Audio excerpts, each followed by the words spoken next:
Welcome to Snowdonia National Park Authority's April podcast in English, following on from last week's Welsh episode about Yrysgwrn. We're hoping today that you will chill out with us, as this one is all about tranquility. I'm Angela Jones, Partnerships Manager. And I'm Dani Robertson, the Dark Sky Officer. And I'm here with Dani as we've recently launched our new partnership management plan for Snowdonia called Tranquillity and Eryri. In this, we define our special qualities in detail, and tranquility and solitude is one of the 9 special qualities of Snowdonia National Park, those being the reasons for our designation as a national park 70 years ago this year. And even in these busy times, tranquility and solitude is still possible in many parts of Eryri. For hundreds of years, pilgrims and people seeking understanding, spiritual enlightenment, safety and peace have travelled to and through Snowdonia, both during the day in its large, remote and rugged mountain ranges, and at night when the vast, awe-inspiring dark skies are revealed. For us and for visitors to our area, Snowdonia provides the ultimate escape, a place to breathe and reset. Dark skies are a really important part of tranquility in the national park, and we are really lucky that we are a dark sky reserve, one of only 16 in the world and the biggest dark sky reserve in Wales. That means that it's an excellent place to come and stargaze. The night skies have been a source of inspiration and solace for people throughout the civilizations and the ages. 100 years ago was when electric light was invented, so can you imagine the access people had to the night skies before we all had electric light? So look into the night sky forces a new perspective and forces us to reflect on ourselves and our place in the world. So for me, there's nowhere better than to go out under the stars than Snowdonia.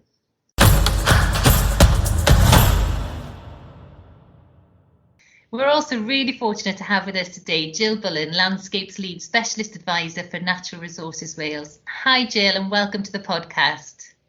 Hello Angela, and thank you for inviting me. It's a pleasure to be here today to talk about tranquility.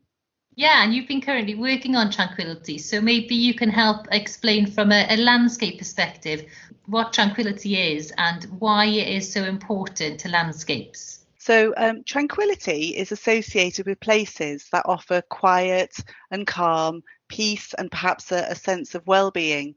And often we find this is in rural landscapes where we can see and experience nature, or perhaps where we can hear sounds such as birdsong or moving water, or perhaps we can see the stars clearly at night, and so we associate that with tranquility.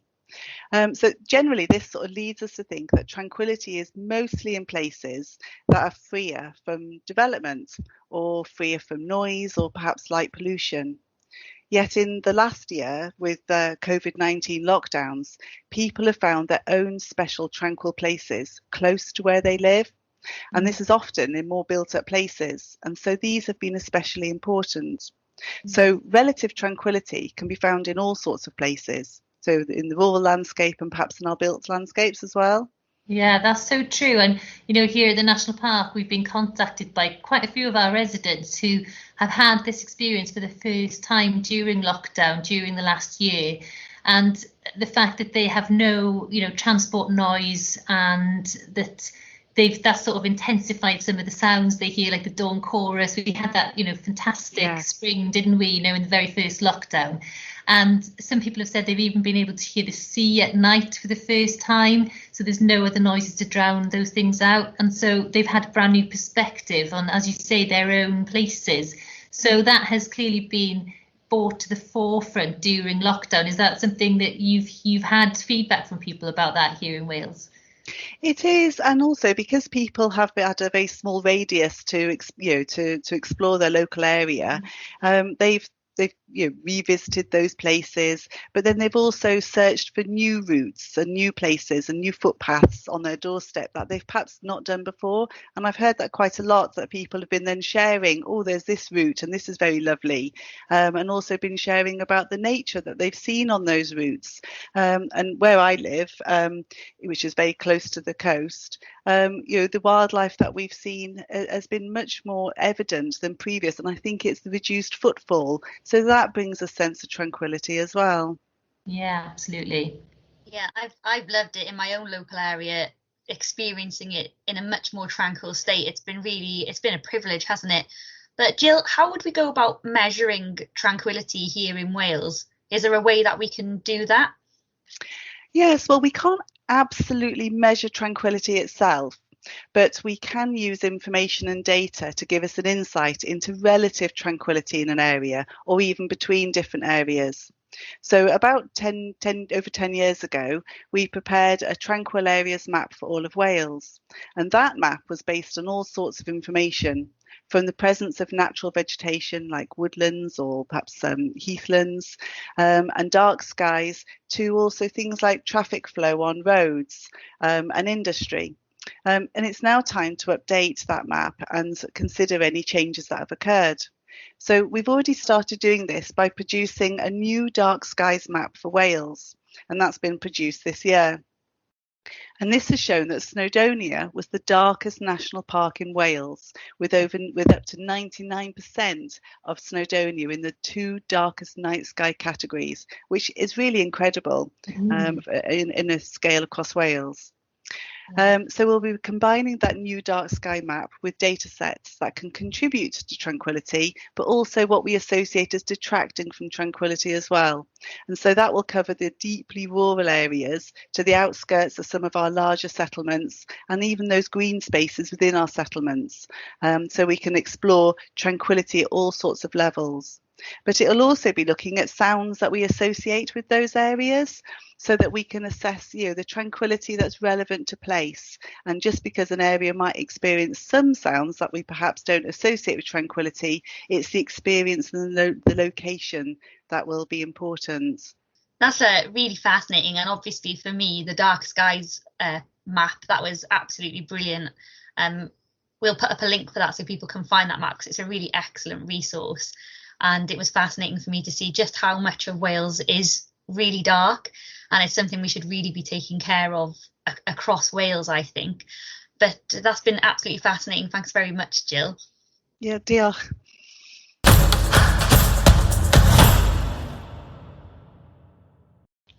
Interestingly then, if we think about what Jill said about relative tranquility, sound is actually quite important. And in fact, total silence may not be tranquil at all for some. And I personally lived in a small town in East Germany some years ago, and I remember actually feeling rather scared walking around on my own at night, because it was so quiet and it seemed almost unhumanly quiet. And so when I heard ordinary everyday noises of people chatting or children or trams or the traffic, in fact, it actually made me feel a lot more relaxed and more tranquil. So someone who could maybe add a little bit more detail to this sort of angle is, and certainly within the animal kingdom, is Dr. Graeme Shannon, who is a lecturer in zoology in the School of Natural Sciences in Bangor University. Welcome, Graeme. Thank you so much for joining us. That's a pleasure. Thank you for having me. Well, you've had some fascinating articles out that we've been privy to, and you've written a section for our ambassador scheme, and thank you also for that, on silencing with noise, so the effects of human noise on animal behaviour. Is that right? Yes. So this is an area of research that I've been involved with now for 9 years, since doing a research position that I conducted in Colorado in the United States. And that was partnered with the National Park Service over there, that are really very heavily focused on conserving soundscapes. So that is the perception of all sounds within the natural environment, much like we consider a landscape or the physical environment. This is the soundscape. And soundscapes, it's emerging, are becoming ever more important, both for wildlife, but also for human health. And I've covered it mostly through my career so far from a wildlife perspective. So the effects of increasing anthropogenic, so that's human-generated noise, on animal behaviour and population metrics. And when I say population metrics, that's diversity of species, abundance, and even the composition of species. And we show, work has shown, including the work we did in Colorado, that we're actually altering the behaviour of animals because we're producing so much noise, particularly in urban environments or along roadways, which is changing the composition of species, but also changing the way they behave. For example, birds are calling louder, and animals are avoiding high periods of activity of humans. Wow, that's fascinating. And is there an intention there to lessen the human noise there, or is it at the moment something that is just being monitored, or the impact of that is being monitored? So the work the National Park Service is doing is at quite an advanced stage. They have deployed a series of sound monitoring devices across their national parks, and have done for the past decade. Wow. To record the changing sound levels across times of the year in different places, from Yellowstone right through to their busy national parks, their monuments. And they have it within the constitution of the parks that protecting the soundscape is a key aspect. So trying to mitigate some of the impacts through roadways, reducing speeds of vehicles, even vehicle access and people access. So yes, this is particularly for an applied management of national parks for both people and wildlife, because our enjoyment is inextricably linked to the feeling of the natural world, and that somewhat gets degraded if you suddenly have lots of noise that's generated from artificial sources such as roadways. Yeah, absolutely.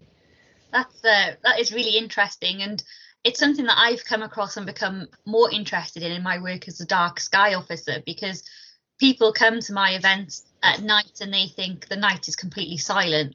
But what we actually find is people get really scared because they hear animals that their sounds that they're just not used to hearing. So we have things like owls, foxes is one that really freaks people out. So in terms of Snowdonia and our wildlife, what kind of species get affected by sound pollution in the national park here? This is a really interesting question. A lot of the work has been done in other countries, but what we can infer is that we're seeing real shifts in our songbird communities, particularly those with frequencies. So the frequencies of their songs that overlap with human-generated noise. And human-generated noise is normally quite low-level frequency. You think about the rumble of a road or urban noise. And it does what's called masking. It's essentially like being in a really busy party or in a pub where there's lots of people speaking. You elevate your voice to try and be heard. Some birds are able to elevate the frequency and the pitch and maintain their territories or living in that habitat, but many can't, and it pushes them out of those environments which otherwise might be actually quite suitable for them. And that's the interesting thing about noise. It spreads through the environment from the source. So you might just have the road as a narrow strip of tarmac, but the noise emanates into the environment and can spread for a number of kilometers. So it's almost like it's become competition of the loudest, not survival of the fittest. Oh, absolutely. What a great way of putting it. Yeah, there's what's something called the Lombard effect, or the cocktail party effect. And it's actually it's a subconscious response. If you're in an environment with noise, you actually start to elevate the pitch of your vocal communication, and so that it kind of gets crescendo of noise. And we've all been in those situations you can barely hear yourself think. Animals have the same thing, this Lombard effect. If there's noise, they're trying to raise the pitch to be heard, either among each other, if you've got a natural chorus of calling, but also when we produce noise. It's one way they try and respond. And you have winners and losers. There's certain birds like the great tit that have been shown to be quite successful in urban areas, and they'll raise the frequency of their calls, whereas others will start to lose those species from those particular areas, and noise will actually degrade the soundscape. That is something that I've not really considered when it comes to wildlife and them having to outcompete each other, but it of course makes perfect sense. Do you have a favourite sound? Like when I come to Snowdonia, one of my favourite sounds to listen out for at this time of year is the cuckoo. And that's when I know that it's spring, and I can't hear them where I live. So I go to a spot in Snowdonia where I know I'll hear them sing. So have you got a spot where you like to hear the sounds there? The cuckoo is a great one, and funnily enough, my wife and I heard one not so long ago when we were in Snowdonia. The magic sound of the spring, and we've all needed that, particularly this year, hearing the birdsong. Birdsong in general is something I just really enjoy. But the collared dove is always one I really like, that you start to hear a lot around about this time of year. And just the because all the animal, or the birds in particular, as they're breeding at this stage, there's a lot of territoriality or singing to advertise for mates. There was a little robin yesterday when I was on a walk, he was flying back and forth from one side of the path to the other, advertising his territory, because they're very territorial little robins, and it's a fantastic song. So Graeme, I hear there's colleagues of yours in the US who've been involved with soundscapes and the impact on human health and well-being. Can you tell us a little bit more about that? Absolutely. So they published a fascinating paper just in the last couple of weeks in the proceedings of the National Academy of Sciences, looking at the effects of natural sounds on human health and where the quietest areas of the US national parks would actually be, so how that ties together. And they've showed some really quite marked effects of being exposed to natural sounds and an absence of noise, human noise, such as improved mood, increased cognitive performance, interestingly, a decreased heart rate, and also decreased sensitivity to pain. So real physiological and psychological improvements to people's health. And these are significant effects across a number of studies. And they've also shown a dramatic drop in negative emotions such as stress and annoyance, which we can all link to noise in the environment or not being able to concentrate. And I just reading this paper, it makes me think that when I get out into the natural environment and maybe go for a walk and get away from my computer and email and all the hustle, the bustle of the normal day, I actually get the chance to think. And there's that restorative aspect of being out in nature, the tranquility that is so important to us, but is so difficult sometimes to access just due to the hectic nature of modern life. And the national parks in the US, as this paper's about, but also here in the UK, play a really key role in allowing us to access quiet and tranquil areas that are important for physical and mental health. I really believe strongly in that. So it's great to see this paper come out with evidence of these effects. It's really incredible that people have actually studied this and have shown proven effects, because that makes it easier for us to implement stuff as well in the national parks. But even without the proof, I think we all know that if we've had a stressful day, going and just having a little break from sounds can make us feel so much better almost instantly. But thank you so much for that information and all your fascinating research and things like that, Graeme. That was really, really good. For our listeners now, we're going to give their brains a little break, and we're going to play a short 2-minute soundscape of sounds from Snowdonia for everyone to chill out to. Thank you, Graeme. Thank you.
Dani, that was amazing. Where did you go to record all of those sounds? So I took a little walk around some of my favourite places in Snowdonia and took some soundscapes of all my favourite things like the birds and the bees and things like that. That is great. I feel so chill after listening to that. Hopefully we can try and make that available for others as well, yeah? Yeah, that'd be really good. A little slice of Snowdonia for people to listen to. That would be wonderful. Yeah, because we all know that spending time in nature brings a whole host of further benefits. And of course, as we've sort of alluded to with Graeme already, it has been proven that nature can have a therapeutic effect as it relieves stress and restores attention and the ability to focus. And also being active in the outdoors provides personal challenges that can lead to creative problem solving and increased self-confidence. And it provides a space for people to step back a little bit and evaluate problems clearly, resolve difficult issues and to clarify thoughts, hopes and dreams. And for that reason, we're delighted to welcome Bran Devey, Engagement and Communications Manager for Ramblers Cymru, to the podcast now. Croeso, Bran. Diolch yn fawr, thank you. It's good to be here. So you've written, haven't you, a series of articles recently about how the outdoors and walking specifically can be of benefit to mental health, yeah? Yeah, so we earlier this year we teamed up with Time to Change Wales. They're a charity, well, they're a collection of mental health charities that raise awareness around stigma around mental health. So we thought it was just a great partnership for the Ramblers, just because like we know that going for a walk does the world of good, but actually, you know, it was just a great opportunity to emphasize that. You know, it means that you're being physically active, and like you've alluded to, you know, that mental element is so important, particularly during, you know, we've noticed during COVID that it's a very difficult time for people, and people are kind of, you know, it's quite a danger that people kind of stay indoors and don't interact and stuff, and that outdoor space allows you to kind of go out, go for a chat. And we've just used it also as an opportunity for people to just have kind of conversation about mental health, because what we found as well is that people who walk side by side often feel more comfortable to talk about difficult issues. So it's just about kind of, you know, asking people actually how are they doing, you know, because it's, you know, how are they really doing, you know, because I think in the UK in general we're quite sort of, yeah, kind of quite conservative in some respects. We're not always happy to talk about how we're really feeling, you know, and that sort of deep down, so we can try and hide behind that. So I think that sort of side to side stuff, and I think actually what drew me to the partnership for Ramblers Cymru was linked around my own personal experiences of walking as well, because you know, having grown up on the edge of Snowdonia, mountain therapy, as I call it, is something that's very dear to my heart, and something that's helped me massively throughout my life. Yeah, well, mountain therapy, I love that. And it doesn't really necessarily need to be mountains, as you say, you know, you don't have to be challenging yourself to get out there and being a mountaineer straight away, just that general being outside and just side by side with somebody, yeah, and opening up to a bit of nature, and yeah, that can help, you know, the mind shift, can't it, to open up in a new way. Definitely, and you're connecting with the environment around you. You know, you see different, like you're saying, hear the sounds of the river, those kind of soundscapes as well. They come to life. That's what it's all about, and how that's how we kind of let our brains relax, because I think we live in such an intense kind of environment, and I think obviously the COVID is part of that, but you know, the amount of screen time that we spend, you know, when we're all guilty of kind of spending probably too much time in front of a screen. So getting out there, going for a walk with a friend, talking about kind of issues, and actually even for me, it's sometimes just getting away from those issues that kind of bother me, you know, just the fresh air. And like you said, it doesn't have to be that, you know, you have to get up to the top of Snowdon. You know, everybody's got their own, I like to call it their own Everest. So, you know, whether that's just the hill behind your house or whether that's the local woodland or something. And you kind of have to start off small and maybe work bigger, I think, in terms of what your comfort zone is. But there's also other opportunities. I know at the Ramblers we do group walks and things, and that's incredibly important for people who are maybe less confident in going outdoors and enjoying the outdoors, because I think for a lot of people it is something that's quite intimidating in a way, and unless you've grown up in an environment where that is something that's normal, I think, you know, the idea of going for a walk and I'll have to look at a map and all that stuff can all of a sudden become quite a stressful experience for people. So yeah, that kind of those group walk elements can obviously help with that, and also the social element as well in terms of like talking, because you are walking side by side with people. Yeah. So that's the sort of benefits that we see as an organisation from a lot of people. The social element for them is probably as important as the physical walking itself. Yeah, absolutely. I think it was Nan Shepherd, who was a famous hill walker up in Scotland, and she would say that it's important to walk into the mountains, not onto the mountains, and it's about connecting with your experience, not just about summiting it, getting it up and down the mountain and it being a competitive exercise, but to go out and maybe just walk in the foothills or one of the lowland paths, just so you can give yourself that peace of mind and that break. One of the things that I've noticed is local people taking the opportunity, now that the paths are quieter, to get out and explore their areas and maybe find new paths. Is that something you found in the Ramblers? Are more people taking up walking?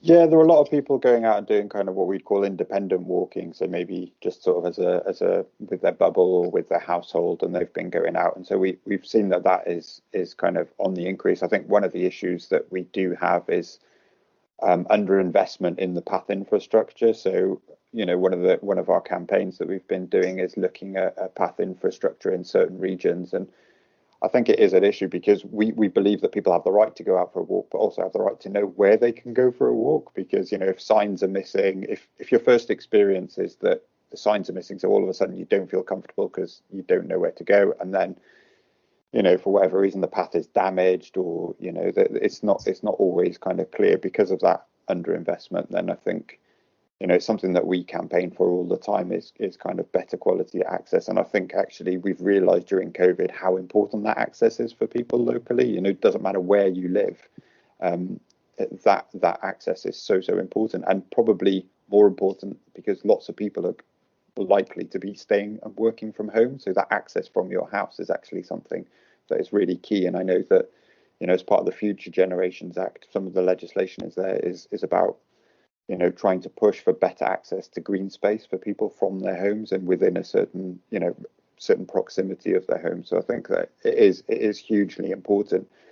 And I think, hopefully these people can kind of, who have been out and experienced walking and experience the benefits for it, will also kind of appreciate their natural environment a little bit more as well. And, we've seen the challenges that you've had in Snowdonia National Park around littering and stuff like that. Well, something simple that you can do is just put a spare carrier bag on the side of your backpack and just chuck some rubbish in as you're going along, and it's not only sort of leave no trace, it's actually leaving it better than you found it. And I think that's kind of something quite nice about that, and it gives you that connection with the environment because you're caring for it and you're looking after it and you're enhancing it as well. Absolutely, I totally agree. And I found some very interesting bits of rubbish, like one boot. And I always think, where's the other boot gone? Someone's walked off with one boot. But when you talk about enhancing our local areas, one of the things I've noticed when I'm walking around locally is that a lot of the furniture on the path, so your stiles and your gates, a lot of those are actually been sponsored by the Ramblers, or they've been fitted by the Ramblers. And I didn't really know that was work that you guys undertook. So if people are listening to this podcast and they'd like to get involved with the Ramblers, how would they go about that? Yeah, so the Ramblers do, like you said, there's so much unseen work. We do a lot of legal work as well to argue for access as well. So kind of stuff that's behind the scenes, and our volunteers do excellent work in partnership, often with sort of local authorities or with the national park and other authorities, to make sure that the access is there. And they're so passionate about what they do, and it's brilliant. But yeah, I think if people want to get involved, then head over to the Ramblers website, find your local group. I know in Snowdonia, it's Eryri Ramblers would be the local group, for example, but there are groups all over the Great Britain. So it doesn't matter where people are listening from. They're likely to have a group within a certain proximity, and there's activities for everyone to get involved with. I personally am not hugely into group walks, because I like to walk, I like the solitude of maybe walking on my own or with a friend. But for some people, that's so important. And, the path maintenance for some people is just something that they love. They get a real kick out of making sure that, people can access comfortably those kind of areas through the gates or through the styles that have been repaired. I think it's just so important, access, and some of the paths that we walk around Eryri, they're so old. People have walked those paths for hundreds of years, and I think that's something that we should be mindful of when we walk these paths, that we are walking the same routes that our ancestors have, and that's a really nice link, I think. And I think having the group walks are a really good first step for people, especially for me as a woman on my own. I sometimes don't feel comfortable going to a new area, so having a group to link into can be something that boosts my confidence. But also, if I'm not sure about a path or it's a kind of terrain I haven't walked on before, I find those group walks really confidence boosting, and then I feel more confident that I can go out afterwards and do that. Have you found that more young people and more women are accessing local routes over lockdown? I feel like I see a lot more young people now, which is excellent. Yeah, I think so. I think, social media has really changed the parameters around outdoor access, and everybody seems to be looking for the perfect selfie with that amazing backdrop. And it's having grown up in Snowdonia, it's not difficult to find some pretty incredible places to take those images. But I think it's whether you agree with that or not, I think is kind of unimportant. The important thing is people are going outdoors and kind of exploring, and we want people to do that safely and responsibly as well. The new Countryside Code has just been launched, and I think that's really good. And I think it's about making it relevant to people. I think, people who are new to the outdoors, it's great that they go, but, make sure that, you're going responsibly and you understand where you're going.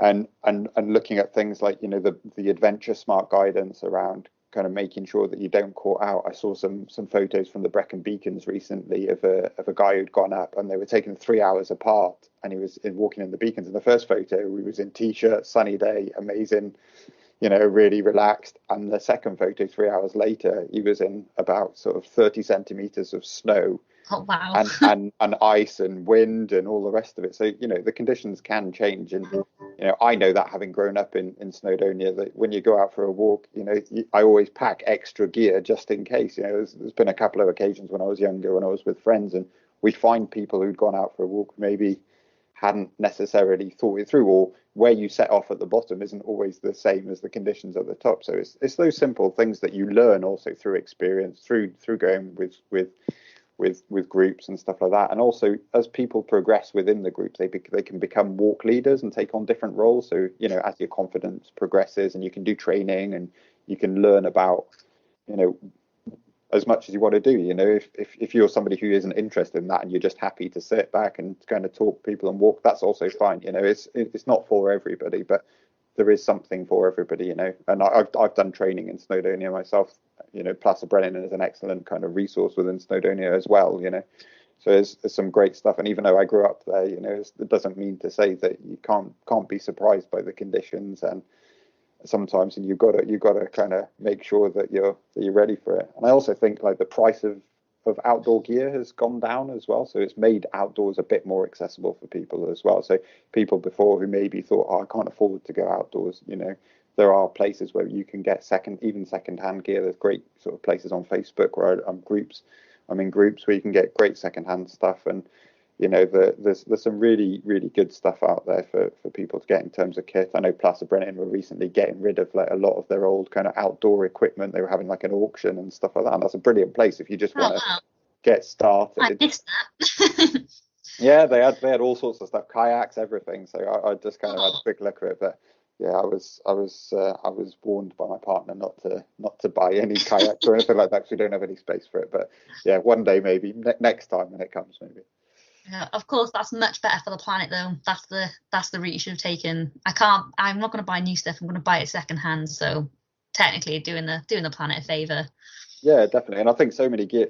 I had a jacket recently, and the zip broke on it, and I sent it back to the manufacturer, and they repaired it for me. So I think that whole kind of ethos is really good, and that kind of, yeah, I'm really feeling a lot more positive kind of around the responsibility of outdoor organisations as well, in terms of like, the kit and the rest of it, and kind of, yeah, I think there is a sea change, and I think as more people engage with the outdoors, hopefully they will kind of begin to understand that for themselves and appreciate that. Yeah, it's really good that the outdoor centres, they're leading by practice, aren't they? So, you know, we can follow in their footsteps. But you've raised so many excellent topics there, and we've covered some really important hints and tips. So I think me and Angela are going to go and join the Ramblers ourselves now. I want to be a Rambler. It sounds really good fun. Brilliant. Definitely. Thank you so much, Bran, for your time. And just thanks for being an excellent guest. Oh, thank you very much for having me. Diolch yn fawr. Diolch.